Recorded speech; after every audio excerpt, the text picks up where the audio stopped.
অধ্যাপক ডক্টর মোহাম্মদ ইউনুস সহ 7 ব্যক্তির নামে দুর্নীতি দমন কমিশনের একটি মামলা বাতিল করেছেন সুপ্রিম কোর্টের আপিল বিভাগ। ওই মামলা বাতিলের আবেদন হাইকোর্টের খারিজের বিরুদ্ধে আপিল মঞ্জুর করে আদেশ দিয়েছেন সর্বোচ্চ আদালত। পরাগ আজিমের রিপোর্ট। বান্ডেল থাকলে প্রতি সেনমানিতে টাকা বাঁচবে। বিকাশ সেনমানি বান্ডেল কিনে জিতুন প্রতি লেনদেনে।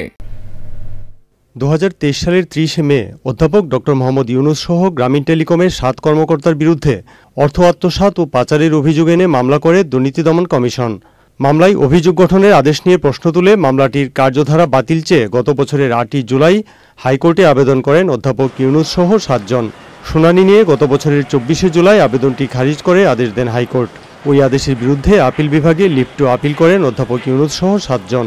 লিভ টু আপিল মঞ্জুর করে গত বছরের 21 অক্টোবর আপিল বিভাগ আদেশ দেন, যার ধারাবাহিকতায় আপিলের উপর শুনানি হয়। প্রধান বিচারপতি সৈয়দ রেফাত আহমেদের নেতৃত্বে 4 সদস্যের আপিল বিভাগ বুধবার রায় দেন। আমরা এই চার্জের বিরুদ্ধে মহামান্য হাইকোর্টে আসলাম।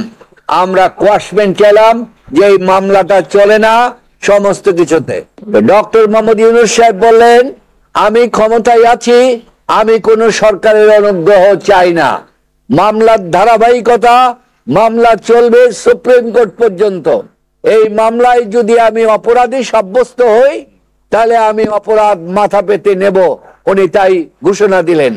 তাই ডক্টর মোহাম্মদ ইউনুস সাহেবের ইচ্ছা এবং তার নির্দেশে আমরা মহামান্য অ্যাপিলেট ডিভিশনে মামলা দায়ের করি যে কোয়াশমেন্ট যেটা তো করার জন্য কোয়াশমেন্ট চেয়ে।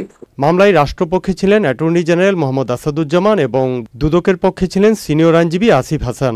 কোয়াশমেন্টের যে ওনাদের যে পিটিশন ছিল হাইকোর্ট ডিভিশনে, সেটা যে সামাইলি রিজেক্ট করেছিল সেটা আজকে সেট অ্যাসাইড করে দিয়েছে, অর্থাৎ বাতিল করে দিয়েছে। অর্থাৎ মামলাটাই বাতিল হলো।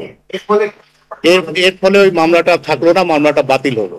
অধ্যাপক ইউনুস ছাড়া বাকি 6 জনের একজন বর্তমান স্বাস্থ্য উপদেষ্টা নূরজাহান বেগম।